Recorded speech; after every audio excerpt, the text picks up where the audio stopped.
Welcome to Clocking In, my Hurricane Cobra build. We've finished step one, and today I'm going to go ahead and work on step two with you guys. At the end of step one, we have cut the holes for the window windshield legs, and then we removed the body with the help of a few friends. There are the tubs left in the car that I'll be removing before starting the suspension build. Step two is building the rear suspension. Actually, step three is building the rear suspension. Step two is putting the rear axle together, but there are some parts missing that are on the way. So instead of building the rear axle and then assembling it to the car, we're going to go ahead and assemble the rear axle housing to the car. And when the third member comes in, we'll go ahead and put that in, put the axle shafts in, and then do the rear brakes. So we'll see how far we can get today. Okay, I've prepared everything to complete step three, which is the rear suspension. I have the Ford 9-inch axle housing there ready to go on the ground. It actually has to be flipped around for those of you with sharp eyes. And then over here on the workbench, we've got the rear coilover shocks. I had to assemble those, took about 10 minutes each. We've got the different hardware there. Those are the swedge tubes that will create the rear suspension rods. The Heim joints there, and of course the beer.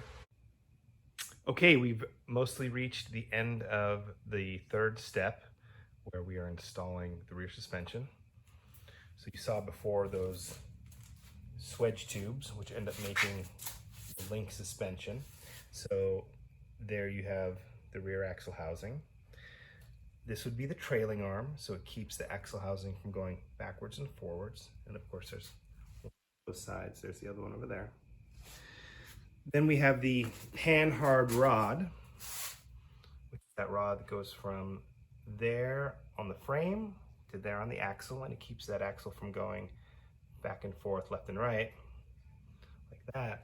And then we've got what's called the third link, which is that guy right there, which adjusts the angle of the axle for the driveline angle. And of course it gives it that stability as well.